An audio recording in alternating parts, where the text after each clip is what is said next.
What is the advantage of the dimorphic fungi is that at human body temperature, that is at 37 degrees centigrade, they have yeast-like morphology.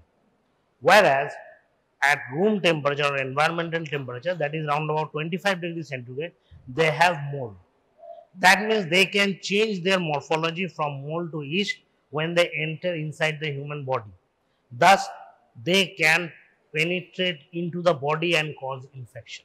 Okay.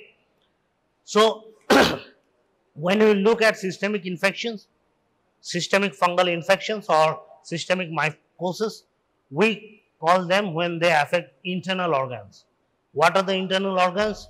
Commonly lungs, gut, even paranasal sinuses, and deep infections of skin and subcutaneous tissue.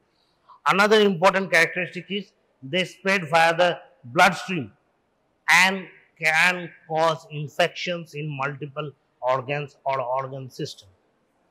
This is what is defined as systemic mycosis. Now, is systemic fungal infection very common? Obviously not. Because the human body has a much capable immune system to resist fungal infections. However, some group of people are more prone for fungal infections. Obviously, they are the immune compromised people. However, some funguses are there which can cause deep infections or systemic mycosis even in immune competent persons. Alright. So thereby we categorize them either with as endemic infections or opportunistic infections. When I say opportunistic infection, I try to mean that these are the particular fungal infections which are associated with patients who are immune compromised. However, endemic fungal infections are those infections which can occur even in immune competent patients. Endemic infections, most commonly they are caused by respiratory mode. These are the common organisms. Among them, just pay attention over here. The organisms include Histoplasma capsulatum, Coccidioides squamata, Blastomyces, Paracoccidioides, and Talaromyces marnifi. Talaromyces was earlier called as Penicillium marnifi. Now it is called as Talaromyces. So, among all these, Coccidioides, Blastomyces, and Paracoccidioides, these infections are not endemic in India. They are commonly seen in the southern and northern America. Okay. However, Histoplasma is seen in India, especially in Gangetic Belt. And as far as Talaromyces is concerned, these infections are endemic, especially in the northeastern parts of India, and also associated with people who are intravenous drug abusers. This is the reason why you should be acquainted with these endemic infections. Furthermore, in today's era, where many Indians are traveling to the United States or Canada in the northern or southern American for tourism or whatever purposes, people have a tendency to get infected. Simple enough.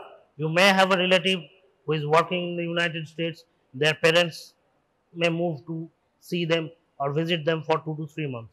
They might get infected. And when they get symptomatic, they return back to India. So you should be acquainted with all the infections. Okay. Next comes the opportunistic infection. I have already told you these infections are associated with people who are immune compromised. These include Candida species, Aspergillus, Zygomycosis, and Cryptococcus. Now, who are the people who are immune compromised? These are the people. A person who may be infected with HIV may have systemic malignancy, may have any cause of neutropenia, hematological stem cell transplant,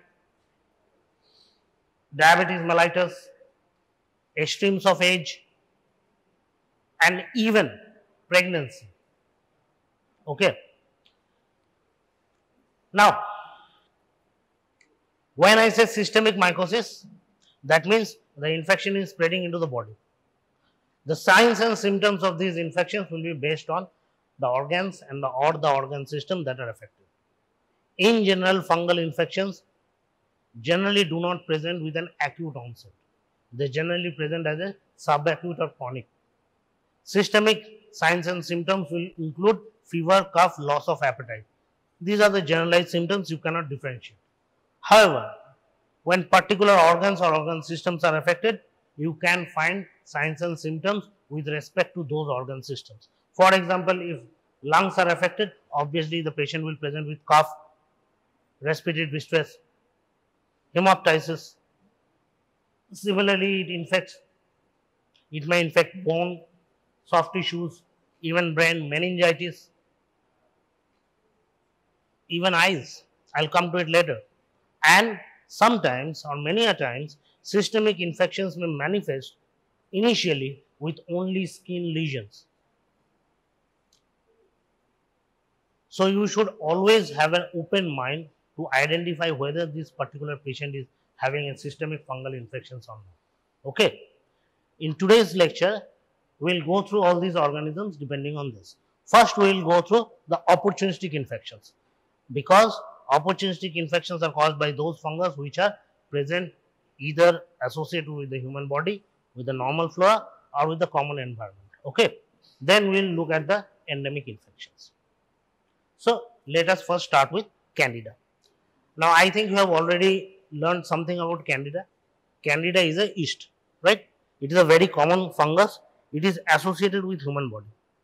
When I say associated with human body, it means it is a part and parcel of the normal flora. It is present both in the skin and mucous membrane. There are many species of Candida. You may have heard about two, we generally categorize in broad like Candida albicans and non-albicans. Among non-albicans, there are many species like Candida krusei, glabrata. They have differences in virulence and capable to cause infection. However, important feature is that you have to be acquainted with some of the specific fungus. Like recently, when you will be taught about hospital infections, Candida auris is a specific fungus that is highly resistant to antifungal drugs and can cause systemic infection and spread from one hospital setting to other, like any other bacteria. Okay, so Candida basically has a diverse features, and it can effectively infect any organ or organ system. Now, because they are yeast and on gram staining, they will appear as gram positive cells. There are common cell of. Now, if you appreciate this picture, at 25 degrees centigrade, mostly yeast are present, but sometimes in some Candida species, when grown at 37 degrees centigrade, they may form what is called as pseudohyphae. Why it is called pseudohyphae? Because I have already told you, this is a yeast, not a mold. Okay. So basically what happens is that the yeast cells get elongated very much. The elongated yeast cells might appear as a strand. Hence, it is called as pseudohyphae because it is not a true hyphae.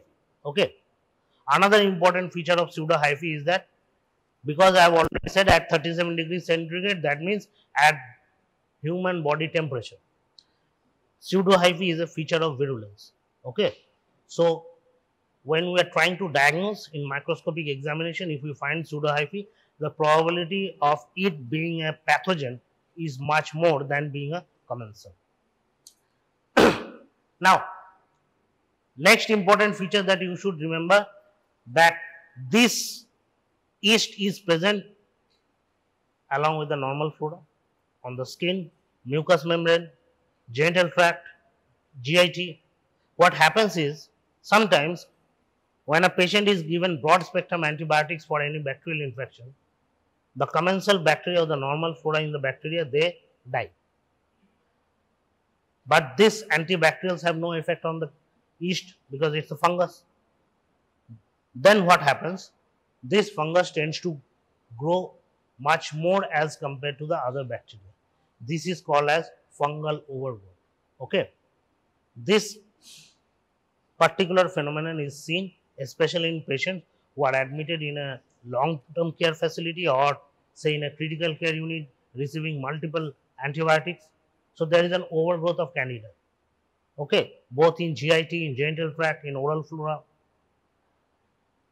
This may not be a clinical condition, but this is a predisposing condition.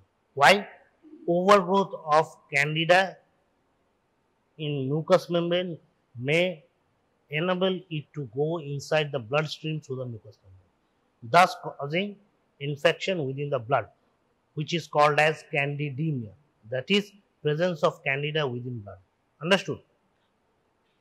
So the important feature is that you should be aware what are the adverse effects of using broad spectrum antibiotics. Now, if we look at the infections caused by candida, we can see there are cutaneous manifestations and systemic manifestations. In cutaneous manifestation, it can infect thrush, it may be oral, vaginal, stomatitis, that is infection of the stoma, mouth, intertriginous candidiasis, that is areas which are covered and have a tendency to produce sweat, like axilla, groin, these are called intertriginous. Onychomycosis means fungal infections of the nail and nail bed. Next, esophagitis. Generally, it is seen with the use of antimicrobial agents, overgrowth of candida in the mouth spread from mouth to esophagus. This is called as esophagitis. Severe diaper rash. Some children are placed in diaper for a prolonged period of time. Because of prolonged exposure of the wet diaper, the fungal growth occurs on the skin in the groin of a baby. This is called as diaper rash. Balanitis, obviously, balanitis means candidal overgrowth in the penis. Now coming to systemic infections, esophagitis, intestinitis, bronchopulmonary infection, pyelonephritis, cystitis, myocarditis, endophthalmitis, meningitis, osteomyelitis, sinusitis. As you can see, it can infect any organ system of the body. Along with that, there is a particular phenomenon called as mucocutaneous candidiasis. I will come to it later. So let us look at some important infections caused by candida. Cutaneous candidiasis is primary cutaneous candidiasis is commonly seen as a diaper rash or intertriginal region candidiasis. Other manifestations include balanitis, folliculitis, onychomycosis. And always remember, this kind of infection, where does it occur? Mainly in the moist and occluded areas. And if the skin is denuded, or an ulcer, or a burn wound. Understand? Now, immune compromised patient, very commonly diabetes mellitus. These patients have a higher tendency to have cutaneous candidiasis. The microscopy examination, what will reveal? If we take a, say, a scraping of the skin over there, we will see budding yeast cells, and we may also see pseudohyphae. As I have already said, pseudohyphae in a clinical sample indicates more towards the organism being a pathogen than a commensal. Now, these are the pictures. So, this is a, if you can see, the nails, they have become brittle and yellowish in color. This is the feature of onychomycosis. This is intertriginous candidiasis. Both of them, one is in the popliteal region, in the axilla. This is the oral cutaneous candidiasis. You can see the yellowish discoloration of the tongue. Another type of intertriginous candidiasis is the inframammary region. This is a oral stomatitis. This you can see is the groin of a baby. This is called as diaper rash. Okay. And on microscopic examination, you will find yeast cells and sometimes with pseudohyphae. If you can see, these are long slender structures. These are not true hyphae, these are pseudo hyphae. Now, a very important question is, yeast may be present in the skin also, normal skin. So, it is very difficult to determine whether it's a colonization or contamination, or whether it's a true pathogen. However, as I've already said, presence of pseudohyphae indicates more towards pathogenicity than colonization. Another complication exists is bacterial superinfection. The candidiasis may cause inflammation and which may further get superinfected with bacteria. Obviously, it will cause itching and the patient will itch. Every time the patient itches, there is a chance of being a superinfected with bacteria. Now, how will you prevent? Obviously, the first important thing is keep the skin surfaces clean and dry. To prevent a diaper rash in a baby, the diaper should be changed frequently, so that the baby is not exposed to wet diaper for a prolonged period of time. And in case of diabetics, the most important part is glycemic control. Poor glycemic control leads to decreased immune status and which causes cutaneous candidiasis. Generally, topical antifungal therapy is sufficient. Sometimes in severe infection, systemic antifungals may have to be given. Another important part and parcel of cutaneous candidiasis is called mucocutaneous candidiasis. What is mucocutaneous candidiasis? These patients have persistent and recurrent cutaneous candidal infection. Okay. Every time the patient comes, he is treated and again it occurs. This is generally seen because of the T cell dysfunction or immunoglobulin deficiency. However, an important feature is that these patients may have cutaneous candidiasis, but very rarely they present with systemic candida infection. Other causes may be endocrine disorders like hypothyroidism, Addison's disease, hypoparathyroidism, etc. Please remember one important thing: if a patient who was otherwise normal previously starts presenting with recurrent cutaneous candidiasis, you should always investigate the patient for immune deficiency. Most importantly, at least in Indian setting, you have to test the patient for HIV infection. Okay. Please remember, HIV itself doesn't present with any clinical. Initial infection will only present like a flu-like symptom. It will have no other symptomatology. Okay. So, this is an indicator of testing the patient for HIV. Esophageal and oral candidiasis is very common. Very commonly it is seen in patients who have poor oral hygiene and say a malocclusion of dentures or oral tobacco intake. These habits will promote fungal growth in the oral cavity. From the oral cavity, the infection may spread into the esophagus and it will cause esophagitis. Other causative reasons will be use of progesterone, like some women in the reproductive age may undergo oral contraceptive pill therapy for many reasons, or intramuscular progesterone therapy, use of broad spectrum antibiotics, and in patients who are treated with immune suppressive agents. So, this is a picture you can see in oral candidiasis. Other than the tongue coating, you can see this is the pharyngeal region and even uvula, white patches are seen. This is oral candidiasis. This is an endoscopic view of the esophagus. If you can see white patches throughout all the walls of the esophagus, this is esophageal candidiasis. Another important feature is vulvovaginal candidiasis. Vulvovaginal candidiasis, it is basically an overgrowth of candida in the female genital tract.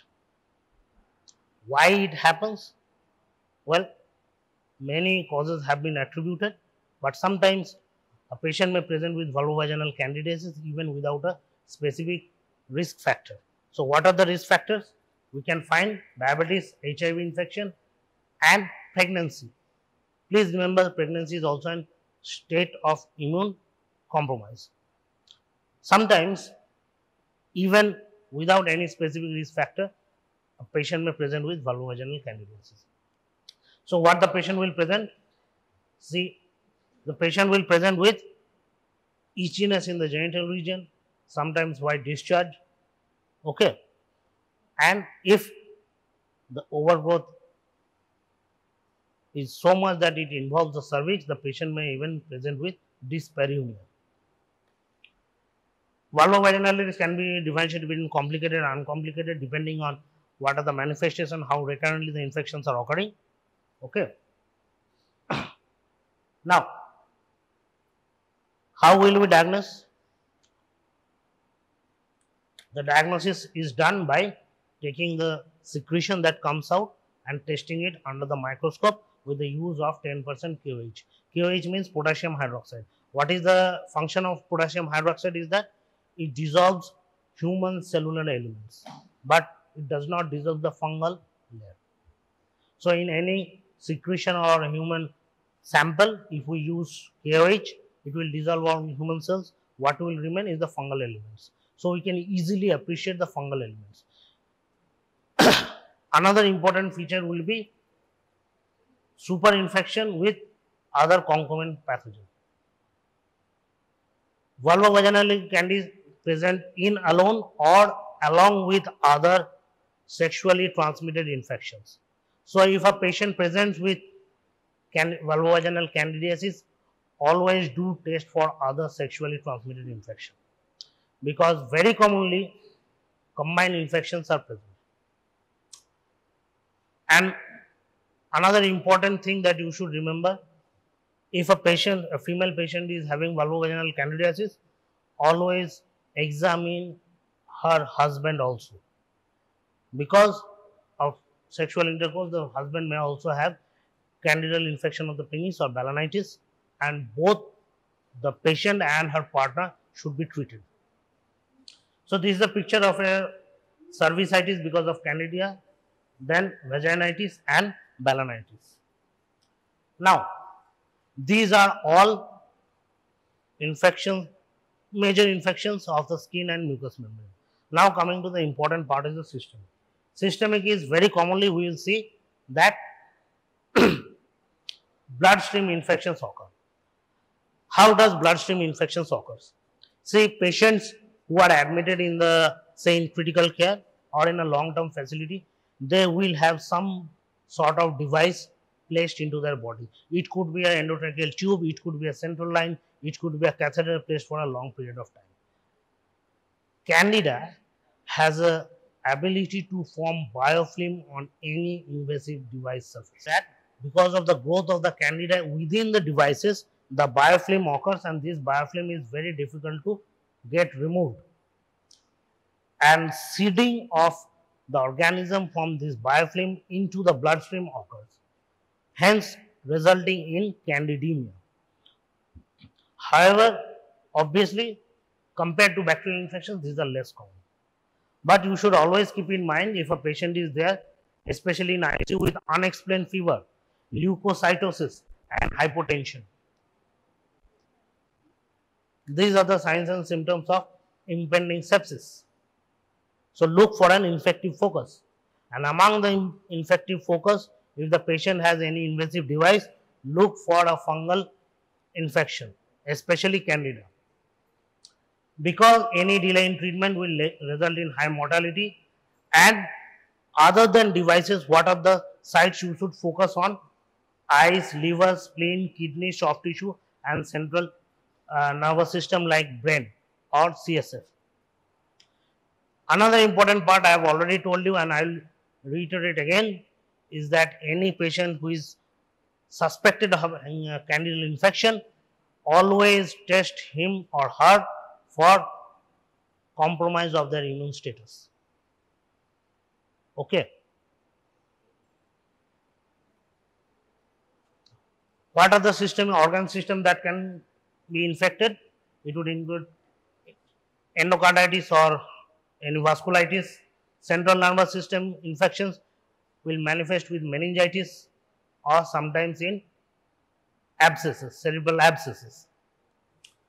Other infections, ocular infections, endophthalmitis can occur after a candidal sepsis, GI, soft tissue, respiratory tract, and genitourinary infections.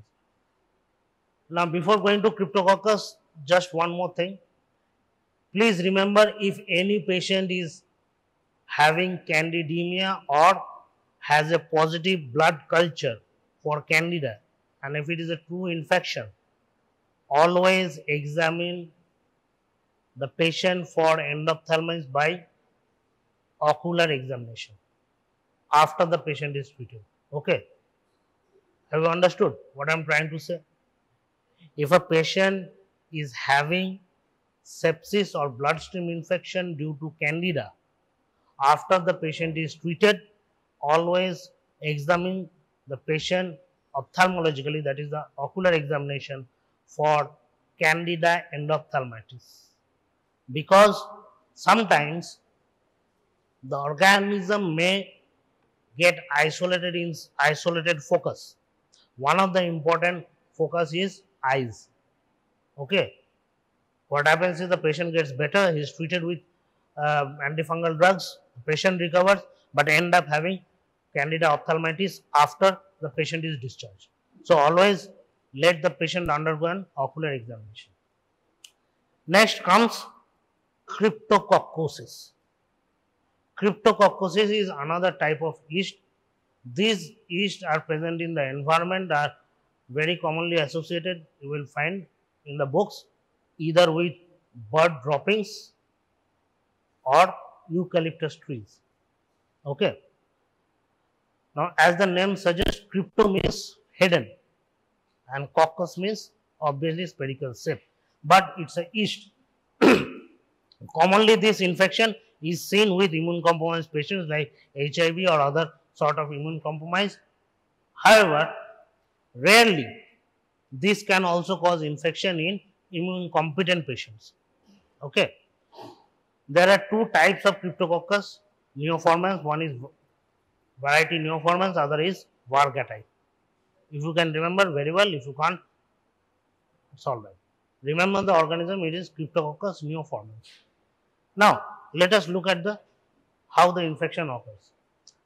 So, this yeast is present in the environment, in the soil or say eucalyptus tree, and how it is propagated from bird droppings into the soil. This is the natural cycle. Now, these spores are formed in the environment. These spores enter through the nose and mouth into the respiratory tract. Within the end respiratory or the alveoli, the spores generate into yeasts. This is the first infection that occurs in all, both immune competent and immune compromised. In immune competent patient, what happens is these spores are engulfed by local macrophages and the infection does not proceed further. But in case of immune compromised patients, these spores, they are not destroyed within the lungs, they will convert into yeast, and when this yeast form is generated, it spreads into the bloodstream, causing cryptococcemia. Okay. From bloodstream, it will move to the central nervous system because it has a more affinity to melanin producing structures. It will cross the blood-brain barrier and will cause meningoencephalitis. That means it will infect both the meninges and the brain parenchyma. Another melanin containing structure of the human body is skin. So it will also spread from blood into the skin. Resultant, it will cause ulcers on the skin called cryptococcal ulcer. Okay. This is the pathogenesis. Understood? Now, the meningoencephalitis, I have already told you, it presents in a subacute or chronic form. So, acute form of meningitis, which you are mostly acquainted with, that is high fever, signs of meningism, vomiting, these signs symptoms will not be present generally. What generally is seen is patient presenting with mental status changes, forgetfulness, and coma in chronic cases, and in subacute cases will present only with fever, malaise, and chronic headache.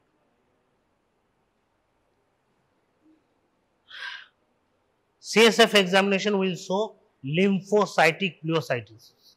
That is, neutrophils will not be increased, so you can easily differentiate it from acute bacterial meningitis, but other causes of chronic meningitis will also be similar. Investigations in CSF examination, you can find the yeast, and this yeast has a capsule.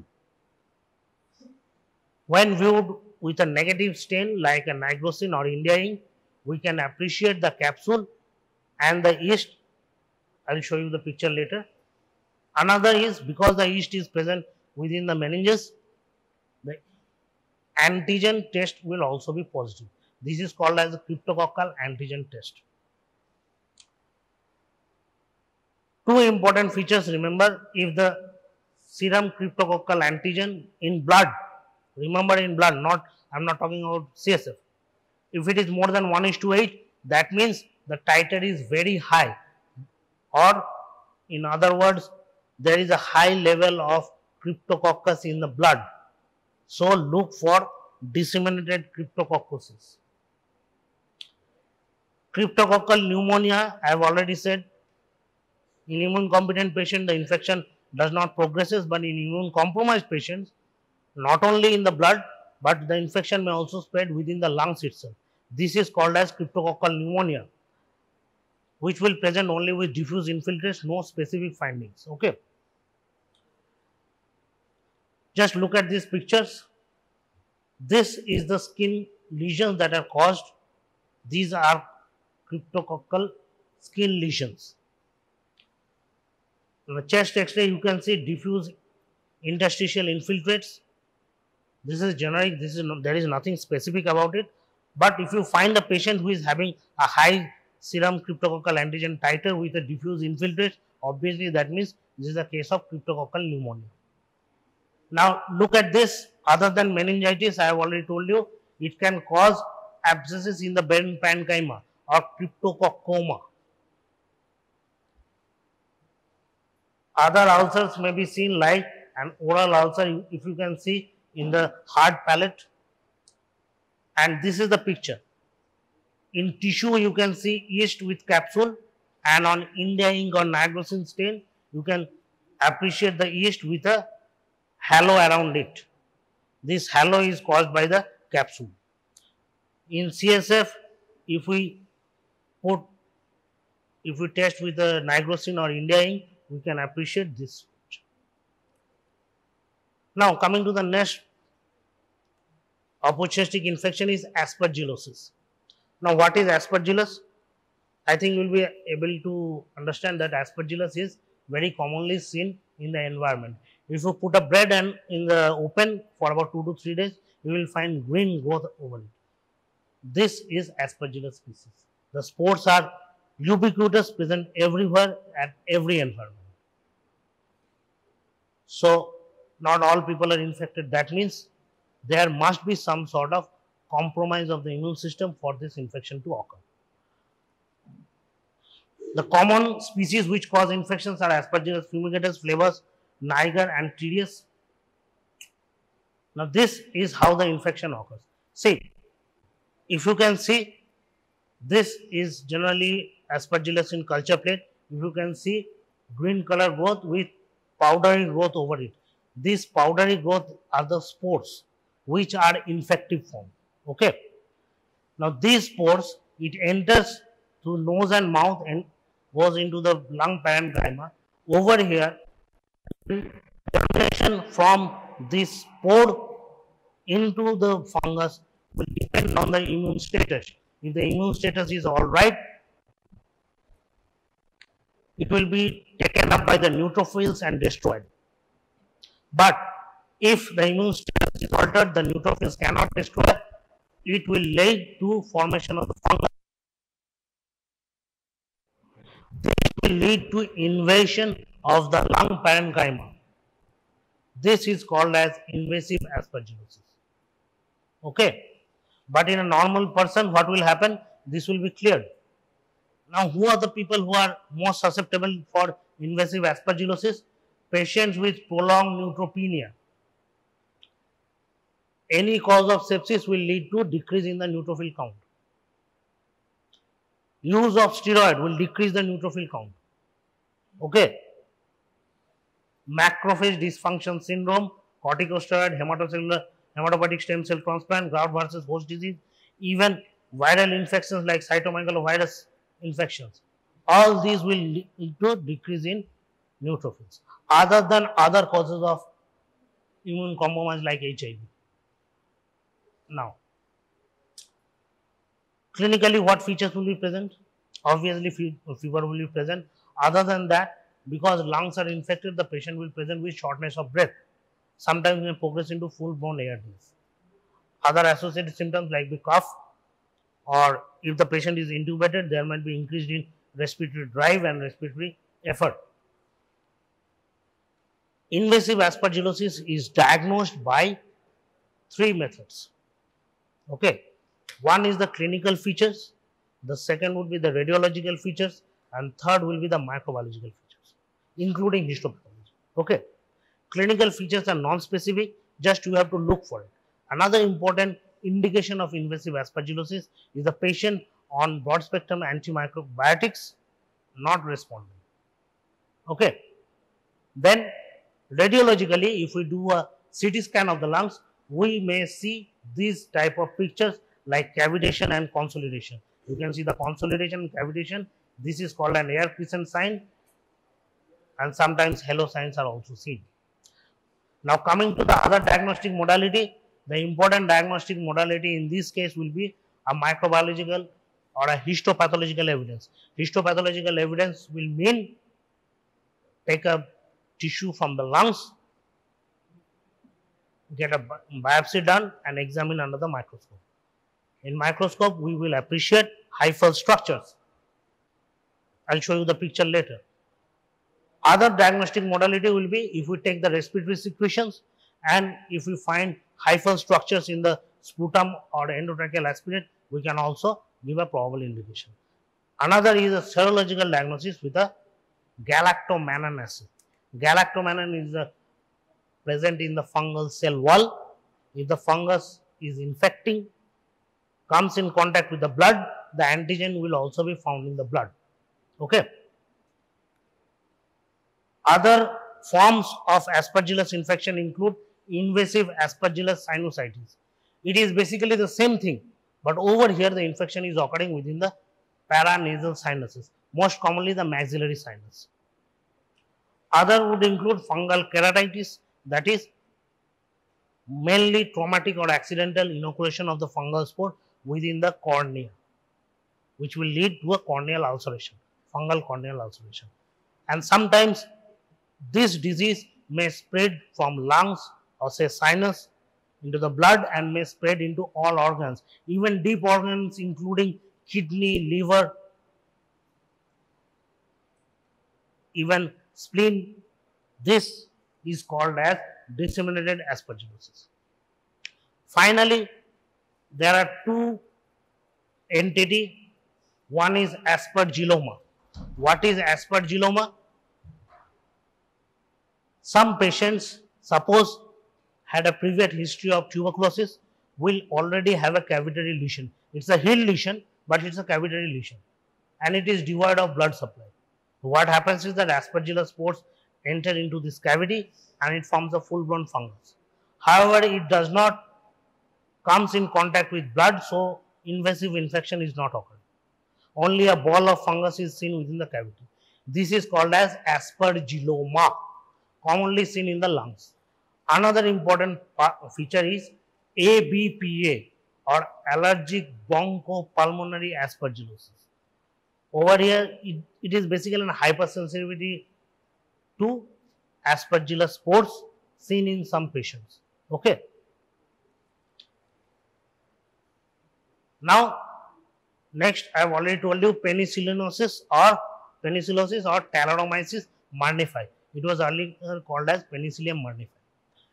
This fungus is very commonly seen in the northeastern region because of the typical ecology in those areas. Infection occurs generally through the nasal region, or sometimes direct bloodstream infection may occur, generally seen with invasive drug abusers. This is a dimorphic fungi. The common presentation would include skin lesions like this. When you will be taught about molluscum contagiosum, these lesions resembles molluscum contagiosum. These are umbilicated lesion. Umbilicated means you can see these lesions, there is a slight depression in the center of the lesion. This is commonly seen in molluscum contagiosum. However, Talaromyces infection may also cause this type of lesion. Okay. Now, this is a severe lesion. This is the yeast form that is seen in the lesions. When grown in culture, they will form hyphal structure. Hence, it is a dimorphic fungi. Okay. Another important opportunistic fungi is zygomycosis. Zygomycosis, as you have heard recently in the COVID era, black fungus. I think you should be aware of black fungus. So these black fungus infections are caused by zygomycosis. There are many species like Rhizopus absidia cunninghamella. Just remember one or two names, that would be sufficient. Now just remember the important part, these are saprophytic fungi. Saprophytic means they are present in the environment, they derive their nutrition from the environment. Okay. So all human infections are accidental. They have broad non-septate hyphae, and remember that neutropenia is an important risk factor for zygomycosis, not T cell deficiency. That means people who are HIV infected are not at an increased risk of zygomycosis. Rather, people who have neutropenia are more. That means what happened in COVID era? Most of the patients who were infected with COVID, they were treated with high dose steroids. What does steroid do? It reduces the neutrophil. Hence, this infection was very commonly seen. Okay. What will be the manifestations? See, the infection occurs through the nose and paranasal sinuses or direct inoculation. If nose and paranasal sinuses are infected, it is called as rhinocerebral mucormycosis. Why? Because it can infect around the PNS, like the oral cavity, and then spread to like eyes, nose, and even into the frontal part of the brain. This is called as rhinocerebral mucormycosis. Another important affected region is lungs. And when biopsy is taken, you can see broad non-septate hyphae. This is the growth on culture. Okay. Next is, just remember, Pneumocystis cerevisiae is the causative fungus. Why you should remember? Because infection with this is an AIDS defining condition. There are some debate whether it's a true fungus or not. Leave that alone. Pneumocystis cerevisiae cause atypical pneumonia and it's an AIDS defining condition. Okay. These are the lesions, as you can see, and this is what is seen in the yeast form. It is called as tropozoite form because earlier it was thought to be a parasite. Now it is considered to be as fungus, and there are debates over it. I don't want to go in.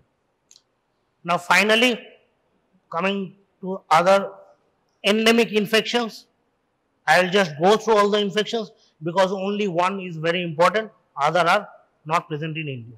Okay. So they can infect anywhere. Now coming to coccidioidomycosis, this is, I have already told you, this is not present in India, present in the American hemisphere. This is a yeast-like fungus, infects both lungs, CNS, meninges, skin, soft tissue and bone. Diagnosis is seen with a suppurative or inflammatory inflammation on pathological reactions. Next is blastomycosis. It is present in the soil. From soil, the spores are inhaled and infection occurs, predominantly infects lungs and skin. These are the skin lesions. This is also dimorphic fungi. Now, most important is histoplasmosis. Histoplasmosis was initially discovered or discovered in the United States. However, it is still present in India. So, what are the features of histoplasmosis? The name is histoplasma capsulatum. That means it has a capsule. Okay. Histoplasma means this is present in plasma, that is blood, and histo means in tissue. That means this yeast can infect all organ system. It produces a benign, acute benign respiratory infection. The bird droppings, bat droppings, they fall on the soil. Those spores then are inhaled by the human beings, moves into the respiratory tract, and thereafter the infection occurs. After that, it may spread from lungs to bone marrow, liver, spleen or skin, and people infected with HIV have more propensity for disseminated infections. Diagnosis is done by histology. If you can see over here, the yeast are stained over like this, and on culture it will show a tuberculin macroconidia. Just remember the important part. Cell-mediated immune response is important, and activated macrophage can kill yeast. So, T-cell response is very important for suppression of infection. Understood? Now,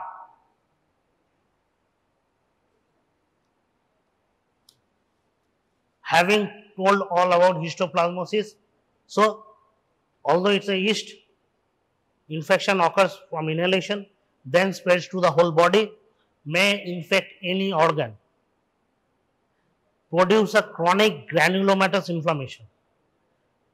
Can you correlate with any other disease in India, endemic, which also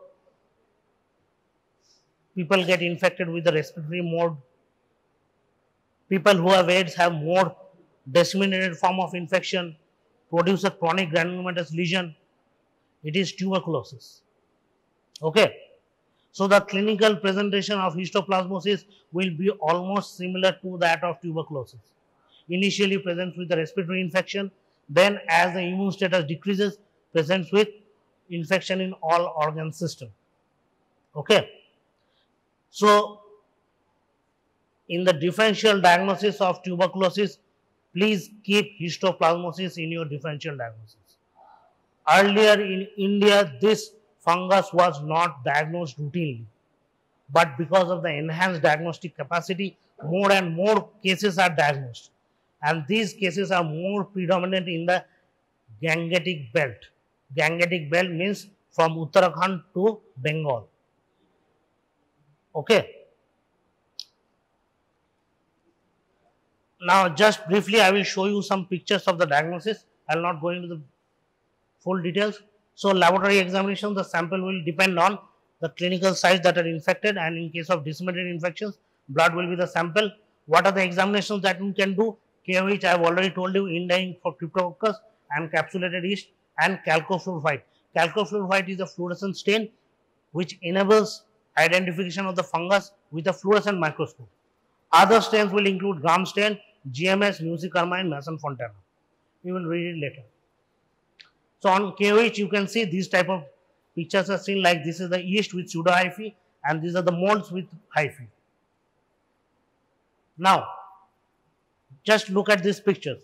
In histoplasma, on histopathology, you can see the yeast over here. On GMS stain, this is the silver stain, you can see the yeast over here. Blastomycosis, if you go and read, you will find that this broad-based budding yeast can be seen with, and in case of Paracocciditis, the multiple budding daughter cells can be seen with a narrow base. Coccidomyces present with multiple endospore. You can see this is a big spore with multiple endospore within it. Pneumocystis, I will told you, it is an age-defining condition. The generally it is seen in histopathology with GMS stain. You can see the small trophozoite taking up the stain. Cryptococcus neoformans causes meningoencephalitis most commonly. In the CSF, you can see this halo. This is caused by the capsule present. The gold standard will obviously be culture. There are many ways of culture. I will not go in. In case of blood culture, biphasic media is better because of long-term incubation. How it is identified? Identified based on the growth on HD or birdseed agar, like in Aspergillus, you can see this culture, the growth of the fungus, Penicillium red color fungus, and this is the typical structure on LCB. Histoplasma, so it's a dimorphic fungi, will show yeast and both mycelial growth. Similarly, blastomyces, it will show yeast form and mycelial form.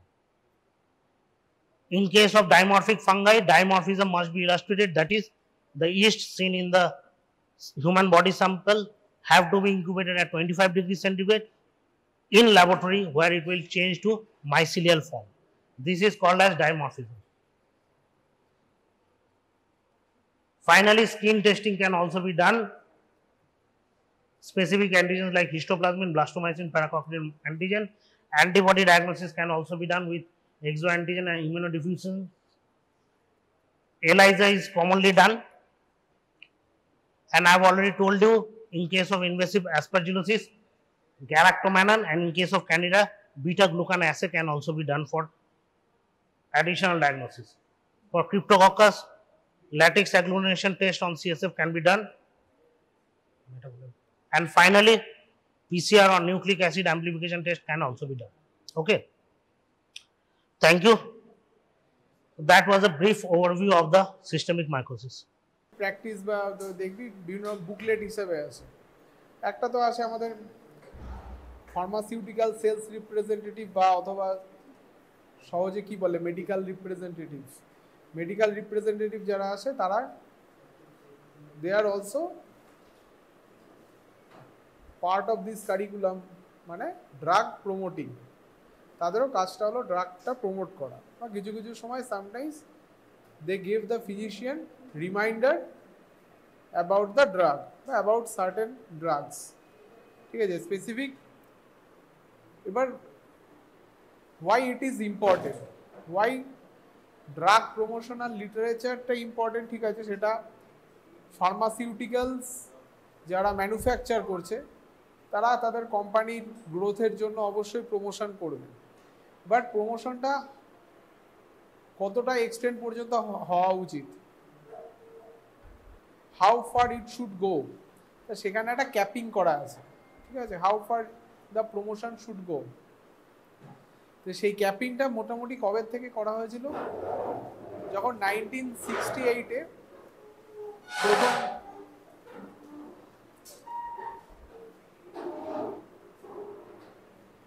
Capping করেছিল, যে internationally করা হয়েছিল, যে WHO means world health organization 1968-এ 21st WHA means world health অ্যাসেম্বলিতে এটা নিয়ে প্রথম ডিসকাশন হয়, how far it should go বা how far pharmaceuticals promotion should go. তারপরে সেটার আপডেশন অ্যান্ড সাইন্টিফিক্যালি মানে এক্সটেনশন, আপডেশন অ্যান্ড এক্সটেনশন এটা হয় 1986-এ 39th ওয়ার্ল্ড হেলথ অ্যাসেম্বলিতে। ঠিক আছে,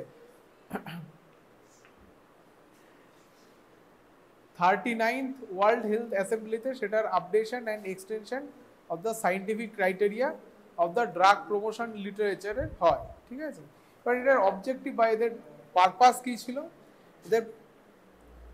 এদের পারপাস ছিল ultimately to support and encourage the development of the health care, to support and encourage the development of the health care, বলতে পারিস improvement of the health care. কিভাবে? By rational drug usage. তো ড্রাগের ইউজটা যাতে rational করা যায়, কিভাবে rational করা যায় সেটার উপরই এমফাসিসটা থাকবে। আর যে কি করবে, support and encourage the development of the বা improvement of the health care through the rational usage of the ড্রাগের ইররেশনাল ইউজ হলে দ্যাট সেটা কিন্তু হেলথের উপরে অ্যাডভার্স এফেক্টিভ, হেলথের উপরে ব্যাড এফেক্টটাই বেশি আসবে, ঠিক আছে। তো সেটা যাতে ব্যাড এফেক্টটা না হয় সেজন্য ড্রাগের র্যাশনাল ইউজটা দরকার। Rational means appropriate usage.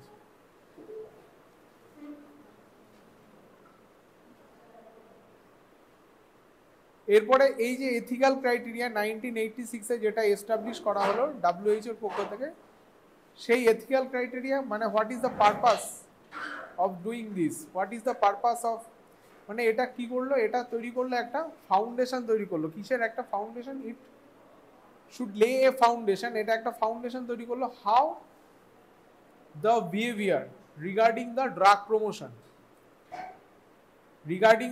Promotion, সেটা নিয়ে বিহেভিয়ারটা কীরকম হবে, সেটা কোম্পানির বিহেভিয়ার কীরকম হতে পারে, কোম্পানি টুয়ার্ডস দ্য ফিজিশিয়ান বা towards the other professionals that are attach to health care system, তাদের বিহেভিয়ারটা কীরকম হবে সেটাকে ঠিক করা। অ্যাসোসিয়েটেড উইথ কি থাকবে তার সাথে, এটা এর সাথে থাকবে যে কোনটা ঠিক, রাইটিয়াসনেস অ্যান্ড ট্রুথফুলনেস, মানে তার ভেতরে যেন সত্যিটা থাকে, মানে যখন একটা ড্রাগ প্রমোটিং করা হয়েছে তার ভেতরে যেন ব্যাপারটা যেন ঠিক থাকে। রাইটিয়াসনেস কোনটা, রাইট, অ্যান্ড ট্রুথফুলনেস যেটা এখনো পর্যন্ত বা যা পর্যন্ত যে সমস্ত ইনফরমেশন পাওয়া গেছে সেগুলো যেন ট্রুথ, মানে মিসলিডিং আনভেরিফাইয়েবল ইনফরমেশন বা এমন কিছু information that is very important কিন্তু সেটা অমিট করা হয়েছে, সেই সমস্ত যেন না হয়ে থাকে, ঠিক আছে। এইগুলোর উদ্দেশ্যে মোটামুটি ড্রাগ প্রমোশনাল লিটারেচারটার এথিক্যাল ক্রাইটেরিয়া কীরকম হওয়া উচিত সেটা নিয়ে আলোচনা করা হয়েছিল, এবং তার এগেনস্টে একটা কিভাবে করা হবে, কিভাবে করা উচিত সেরকম অ্যাডভার্টাইজমেন্ট কীরকম হওয়া উচিত, মেডিকেল রিপ্রেজেন্টেটিভ কারা কন্ট্রোল করবে বা তাদের জবটা কিভাবে কি হবে, তাদের আলটিমেটাম কি, তো সেটা উদ্দেশ্যটা কি, তারা কতটা পর্যন্ত প্রমোট করতে পারবে সেটা নিয়ে একটা ক্যাপিং করাটাই উদ্দেশ্য ছিল এটার, ঠিক আছে, বা how far it should go, how far it should extend করা হয়েছিল। এবার এরপরে হচ্ছে প্রমোশন মানে হচ্ছে any persuasive activity or informational activity, ঠিক আছে। প্রমোশনের মধ্যেই থাকছে পারসুয়েটিভ অ্যান্ড ইনফরমেশনাল অ্যাক্টিভিটি।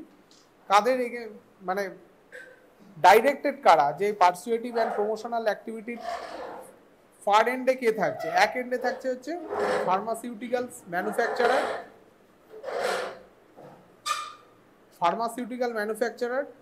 তার সাথে থাকছে ডিস্ট্রিবিউটার অ্যান্ড সাপ্লায়ার্স, যারা থাকছে তারা একটা এন্ডে থাকছে। অ্যান্ড তাদের অপোজিট এন্ডে কে থাকছে, অন্য এন্ডে কারা থাকছে, যারা প্রেসক্রাইবার, দোজ আর ফিজিশিয়ানস আর দ্য প্রেসক্রাইবার, ফিজিশিয়ানসরা থাকছে। আর কারা থাকছে, ডিসপেন্সার, মানে যারা ডিসপেন্স করছে ড্রাগটাকে, ডিসপেন্সার আগে কারা করতো, আগে যারা কম্পাউন্ডার হিসেবে থাকতো, তো এই যে তাদের বলা হতো ডিসপেন্সার, তারাই তো আগে কম্পাউন্ড অ্যান্ড ডিসপেন্স করতো, এখন তো ব্যাপারটা আলাদা হয়ে গেছে, কারণ ডিসপেন্সার তাদের এগেনস্ট করা হচ্ছে। তাদের কি আলটিমেট উদ্দেশ্য, কোম্পানির উদ্দেশ্যটা কি থাকছে, কোম্পানির উদ্দেশ্য থাকছে যেভাবে হোক না কেন সেলসটা বাড়ানো, সেলস বলতে পারি বা পারচেজ আর নাম্বার অফ প্রেসক্রিপশন এইটা বাড়ানো, এটাই হচ্ছে তাদের টার্গেট। এবং উল্টো দিকে কে থাকছে, একদিকে থাকছে কোম্পানি থাকছে ফার্মাসিউটিক্যালস ম্যানুফ্যাকচারার, সাপ্লায়ার, ডিস্ট্রিবিউটর, অন্যদিকে থাকছে হেলথ প্রফেশনালস অ্যান্ড তাদের সাথে অ্যাসোসিয়েটেড প্রফেশনালস, তাদের ডিসপেন্সারও তাদের মধ্যে আসছে। আলটিমেট কি, নাম্বার অফ প্রেসক্রিপশন বাড়ানো, আর কি নাম্বার অফ ইউনিট সেলস বাড়ানো, এটাই টার্গেট থাকছে, ঠিক আছে। এরপরে যে ব্যাপারগুলো থাকছে সেটা, এই ব্যাপারগুলো কিভাবে অ্যাডপ্টেড হয়, একটা দেশ যে কোনো একটা এথিক্যাল ক্রাইটেরিয়া, সেটা এটা এথিক্স মানে কি, একটা নীতিবোধ, সেই নীতিবোধটা country to country, person to person sometimes vary করে। তো সেরকম ব্যাপারটার সাথে অনেক কিছু জড়িয়ে থাকে, সেটা হতে পারে কালচারাল, হতে পারে পলিটিক্যাল, ইকোনমিক্যাল, সোশ্যাল, এই সমস্ত ফ্যাক্টরগুলো মাল্টিফ্যাক্টোরিয়াল জিনিস। এটা একটা ক্রাইটেরিয়া ঠিক করেছে, এটা বিভিন্ন দেশ তাদের মতো, ডাব্লিউএইচও নিজেদের মতো করে একটা ঠিক করেছে, সেটা বিভিন্ন দেশ বা বিভিন্ন সোসাইটি তাদের নিজেদের মতো করে সেটা অ্যাপ্লাই করতে পারে নিজেদের উপরে, সেলফ রেগুলেটরি একটা ফ্যাক্টর অ্যাপ্লাই করতে পারে, ঠিক আছে। সেটা কে হতে পারে? গভর্নমেন্ট হতে পারে। ফার্মাসিউটিক্যাল ম্যানুফ্যাকচারার তাদের নিজেদের যে কি কন্ডাক্ট, কোড অফ কন্ডাক্টটা কীরকম হবে সেটা নিজেরা ঠিক করতে পারে। সেটা কার, যেমন different media, general and public media ঠিক করতে পারে। এটা পেশেন্টসের যদি কোনো ফোরাম থাকে বা গ্রুপস থাকে তারা কিছুটা ঠিক করতে পারে। Physicians and other health professionals, other associated professionals, তারা নিজেদের একটা কোড অফ কন্ডাক্ট করতে পারে যে এই পর্যন্ত আমাদের যেতে পারি, তারপরে আমাদের যাওয়া নীতি বিরুদ্ধ।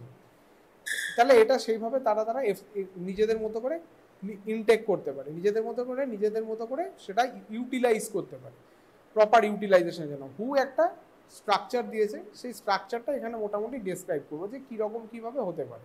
অ্যান্ড আলটিমেটলি তোদের পরীক্ষার সময় কোনটা জেনারেলি আসে কমনলি, যেটা ক্রিটিক্যালি অ্যাপ্রেজ করতে জেনারেলি পরীক্ষার সময় তোদের ড্রাগ প্রমোশনাল লিটারেচার দেওয়া হয় না, ঠিক আছে। ক্রিটিক্যালি অ্যাপ্রেজ করা মানে সেটাকে ক্রিটিক্যালি রিভিউ করা, সেটা ঠিক থাকলে কোনটা ঠিক, যদি কোনোটা ভুল থাকে সেটা ভুল বলা, বা যদি কোনোটা মডিফাই করা উচিত বলে মনে হয় সেটাকে মডিফাই করা, that is a critical appraisal বলা হয়। হ্যাঁ, সেটাকে ক্রিটিক্যাল রিভিউ করতে হবে, মানে ক্রিটিসিজম, একটা সিনেমার ক্রিটিসিজমের মতো, ভালো ভালো খারাপ খারাপ, যেটা বললাম ভালো হওয়া উচিত ছিল সেটা বলা, ক্রিটিক্যাল অ্যাপ্রেজাল। তাহলে এই হলো গেল পয়েন্টগুলো। এরপরে কি কি আসবে, যে ইনফরমেশনগুলো কেমন হওয়া উচিত, যে একটা ড্রাগ প্রমোশন লিটারেচারে ইনফরমেশনগুলো কীরকম হওয়া উচিত, সবসময় হওয়া উচিত সেটা কি, সেটা হচ্ছে অ্যাকিউরেট হতে হবে, সেটা হচ্ছে রিলায়েবল, অ্যাকিউরেট। এর পয়েন্টগুলো আছে তোদের, একটা হু ড্রাগ প্রমোশনাল লিটারেচারের একটা পিডিএফ পাবি, ঠিক আছে। হু, WHO, DPL, যদি মোবাইল থেকে মোবাইলে খুলে একটা পিডিএফ আছে, বেশি বড় নয়, 12-13 পাতার একটা পিডিএফ আছে, ওটাতে এই ক্রাইটেরিয়াগুলো সব ডেসক্রাইব করা আছে, ডিটেলসে ডেসক্রাইব করা আছে, ঠিক আছে। তো সেগুলো কি কি হতে পারে, কতগুলো পয়েন্ট আছে। রিলায়েবল হতে হবে, অ্যাকিউরেট হতে হবে, ট্রুথফুল, ইনফরমেটিভ, সেটা একটা ইনফরমেশন জেনারেট করছে, ইনফরমেটিভ। আর কি হতে পারে, আপ টু ডেট, মানে একদম সমসাময়িক হওয়া উচিত। ব্যালেন্সড, মানে ব্যালেন্সড কেন, শুধু একটা ড্রাগ প্রমোশনাল লিটারেচারে দেখা গেল কোনো একটা পার্টিকুলার ড্রাগ সম্পর্কে শুধু ভালো কথাই বলা রয়েছে, গুড এফেক্টটা বলা রয়েছে বা এফেক্টটাই বলা রয়েছে, ঠিক আছে। তার side effect, drug interaction, potential hazards বা অন্যান্য যেরকম রেয়ার অ্যাডভার্স ইভেন্ট বা রেয়ার অ্যাডভার্স এফেক্ট, এগুলো কিছু বলা নেই। তাহলে সেগুলো বলা থাকতে হবে, যদি কিছু থাকে সেরকম ইম্পর্টেন্ট থাকতে হবে। আপ টু ডেট হতে হবে, ব্যালেন্সড, এবং কোনোটা যাতে মিস না হয়। মিস না হলে দেখা গেলো একটা পার্টিকুলার ড্রাগে একটা খুব সিরিয়াস এফেক্ট হয়, সেটা হয়তো দেখা গেলো 1000-এ একজনের হয়, কিন্তু সেটা আমার অমিট করা আছে, তাহলে ইট শুড নট বি ডান। যে কোনো একটা পার্টিকুলার জিনিস আমি ডেলিভারেটলি অমিট করে দিচ্ছি, শুধু তার ইন্ডিকেশন বলে দিচ্ছি, অন্যান্য কিছু বলে দিচ্ছি, কিন্তু পার্টিকুলার একটা অমিশন করে দিচ্ছি। সেই অমিশন যদি থাকে তাহলে দেয়ার মেবি এমন একটা জিনিস হতে পারে, সেটা হয়তো তার মিস ইউজ হতে পারে কোনো একটা পার্টিকুলার ড্রাগে, ঠিক আছে।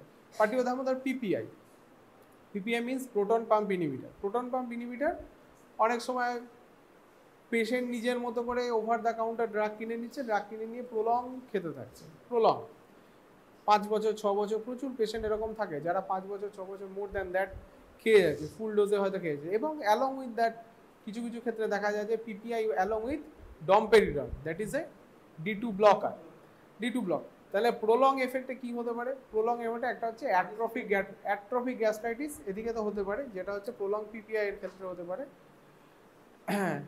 অ্যাট্রফিক গ্যাস্ট্রাইটিস একটা হতে পারে, সেটা প্রলং যদি হয়, একটা সার্টেন যদি থেরাপিউটিক একটা তো রেজিমেন আছে যে পার্টিকুলার এতদিন খাওয়া যাবে, তার বেশি খাওয়াটা উচিত নয় বলা হয়, তাহলে সেটা হতে পারে। আর কি, ডমপেরিডন প্রলং যদি D2 ব্লকেট হয়, পার্কিনসনিজম হতে পারে, দেয়ার মেবি এ চান্স। কিন্তু আমি যদি সেটাকে অমিট করে দিই, মানে সেটা এখন আমি জানছি বা অনেকে জানে, ঠিক আছে, কিন্তু যদি সেটা অমিট থাকে, সেটা অমিট থাকাটাও উচিত নয়, ঠিক আছে, it should not be omitted.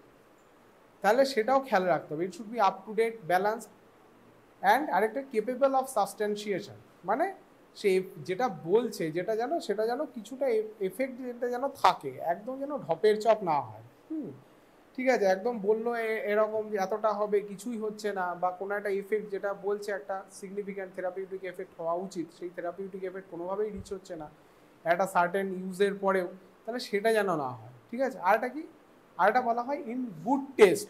অনেক সময় ব্যাপারটা আছে বিভিন্ন ড্রাগের ক্ষেত্রে কম্প্যারিজন আসে, কম্প্যারিজন আসে। যেমন ধর বাজারে দুটো ধর মার্কেটে ধর দুটো অ্যাভেলেবেল রয়েছে, যেমন আগে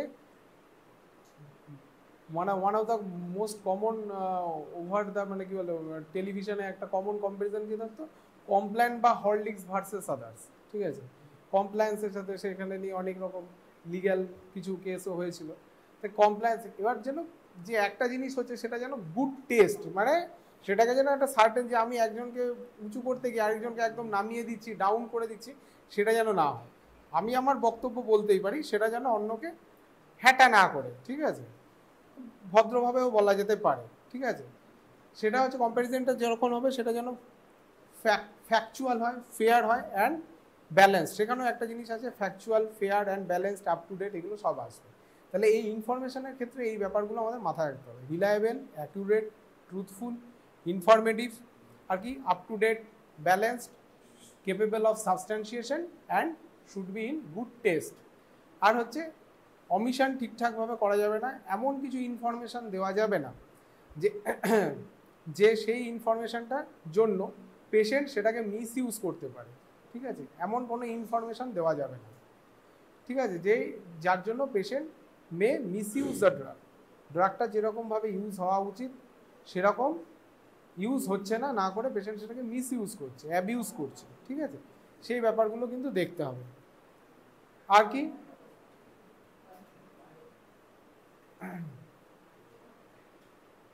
আর কি হতে পারে, এই যে ড্রাগ প্রমোশনাল যে অ্যাক্টিভিটি, ড্রাগ প্রমোশনাল অ্যাক্টিভিটির জন্য কোনো এডুকেশনাল বা সাইন্টিফিক অ্যাক্টিভিটিকে যেন ডেলিবারেটলি, মানে এডুকেশনাল অ্যান্ড সাইন্টিফিক কোনো প্ল্যাটফর্মকে যেন ডেলিবারেটলি প্রমোশনাল অ্যাক্টিভিটির জন্য ইউজ করা না হয়, ঠিক আছে। যে একটা কোনো একটা কিছু হচ্ছে এডুকেশনাল অ্যাক্টিভিটি বা সাইন্টিফিক অ্যাক্টিভিটি, সেটা সব জায়গাতে ড্রাগ প্রমোশন হিসাবে ইউজ হচ্ছে। তাহলে মেন জায়গাটা কি হয়, সাইন্টিফিক বা এডুকেশনালের যে পারপাস, যেটা নর্মাল পারপাস ছিল, সেটা থেকে ব্যাপারটা ডেভিয়েট হয়ে যাবে। কেন ডেভিয়েট হবে, যদি কোনো একটা ড্রাগ প্রমোশন হয় বা কোনো একটা ফার্মাসিউটিক্যাল কোম্পানি সেটাকে ম্যানুফ্যাকচারার কোম্পানি সেটাকে প্রমোট করছে, সে সেটাকে স্পন্সর করছে, ঠিক আছে, তাহলে তো তার তো কিছু এজেন্ডা থাকবে, তার তো কিছু উদ্দেশ্য থাকবে, সেখানে কেন প্রমোট সে করছে, সেখানে হয় মানিটারি কিছু বেনিফিট থাকবে বা কিছু মেটেরিয়াল বেনিফিট থাকবে বা in forms of other forms of benefit maybe থাকতে পারে সেখানে। তাহলে সবসময় যেন এডুকেশনাল অ্যান্ড সায়েন্টিফিক অ্যাক্টিভিটির যে ব্যাপারটা, সেটা কিন্তু মেন পারপাস থেকে অনেক অন্যদিকে চলে যাবে, ডাইরেক্টেড হয়ে যাবে, ঠিক আছে।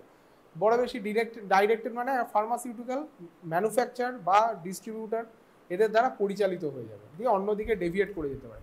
তাহলে সেইটাও কিন্তু কনসাসলি দেখতে হবে যে এডুকেশনাল অ্যান্ড সায়েন্টিফিক প্ল্যাটফর্মকে যেন সবসময় ডেলিভারেটলি ড্রাগ প্রমোশনাল লিটারেচারের জন্য ড্রাগ প্রমোশনের জন্য সবসময় ইউজ না করা হয়। এটা গেল পয়েন্ট।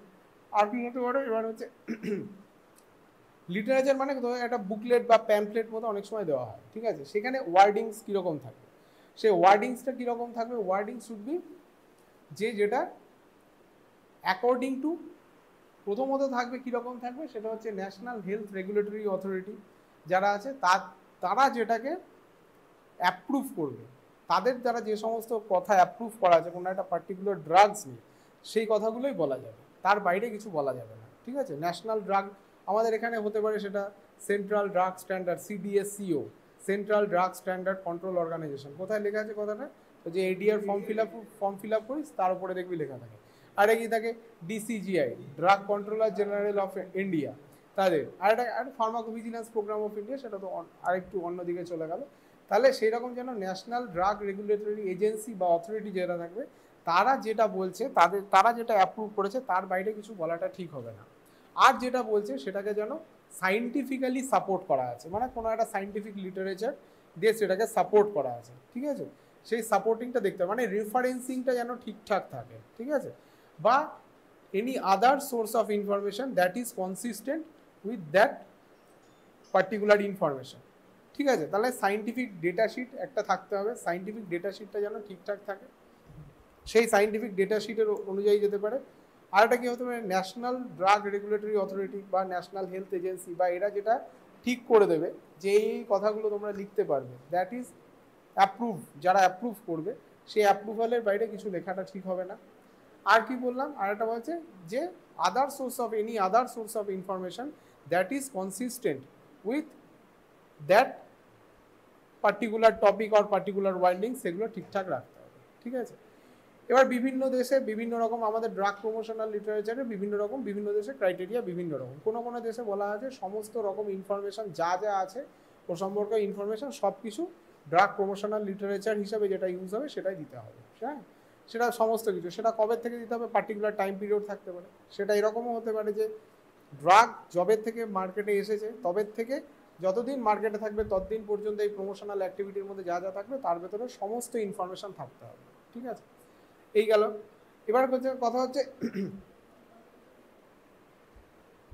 যে এবার এরপরে যে আসবে সেগুলো হচ্ছে যে এই যে মেডিকেল রিপ্রেজেন্টেটিভ যারা যারা ভিজিট করতে আসে তারা তো অনেক সময় রিমাইন্ডার হিসাবে আসে। ড্রাগ প্রমোশন ঠিক আছে, নতুন ড্রাগ আসলে কোনো একটা company particular new drug launch করলো সেটা আলাদা, কিন্তু আদারওয়াইজ মেনলি আসে রিমাইন্ডার যে আমরা একটা ড্রাগ বাজারে আছে, আমাদের এই কম্বিনেশনের ড্রাগ আছে, বা পার্টিকুলার ধরে নেওয়া যাক টেলমিসার্টান বা অ্যামলোডিপিন এরকম একটা ড্রাগ আমরা অ্যান্টি হাইপারটেনসিভ ড্রাগ হিসাবে ইউজ করছি, that are the first line anti hypertensive drug আমাদের বাজারে এই নামে আছে।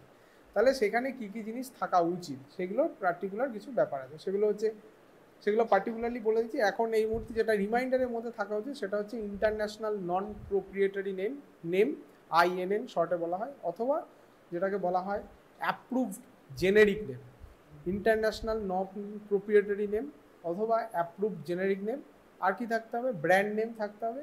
আর হচ্ছে active ingredient, what is the active ingredient, মানে এর ভেতরে তো কোনো একটা ধর একটা ড্রাগের নাম বললো, সেটার মধ্যে ধর একটা কম্পোজিশন আছে, সেটা অ্যাক্টিভ ইনগ্রেডিয়েন্টটা কি।